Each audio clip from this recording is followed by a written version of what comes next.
Good morning, students. In last class, we have gone through some examples of journal entries and again continuing the same series, continuing the same examples and transactions of the same companies through the journal entries.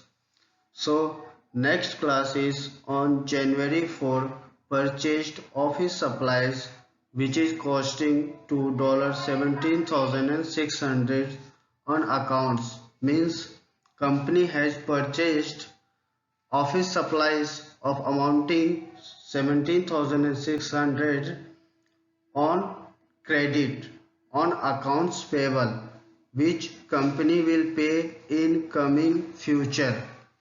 Company is not paying currently, company is not paying in cash, company will pay in future.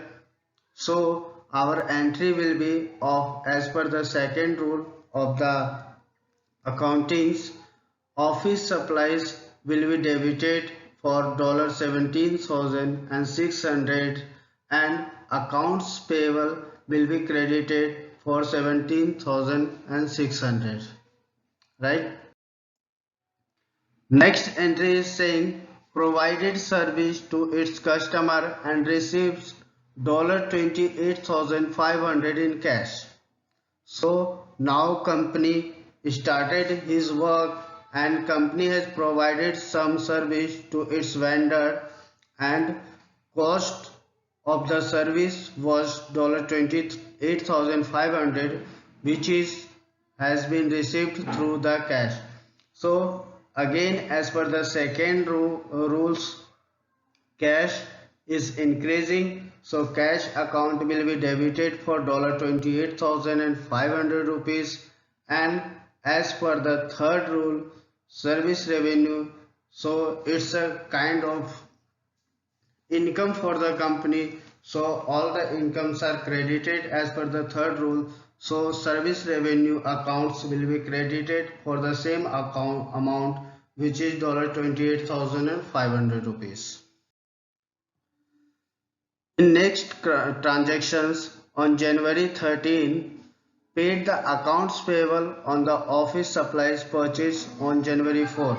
So we have seen that on January 4, whatever the company has purchased on the credit on the accounts payable, now company is paying back the same amounts. So the transactions entry will be account payable will be debited, and as company is paying it through cash, so cash account will be credited for the same amount, which is $17,600. On January 14, company has paid wages, means salary, to its employee for the first 2 weeks, and the total amount of wages is $19,100. So what will be the entry?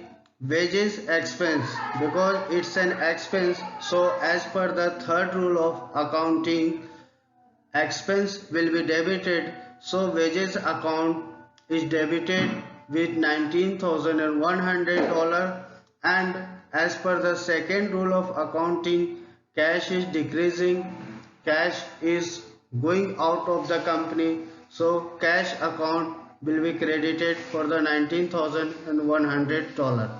So these were the general entries example. Go through it and ask me if you have any questions, and in next class we will discuss about the some more transactions entry and which will make you clear about the general entry. Thank you.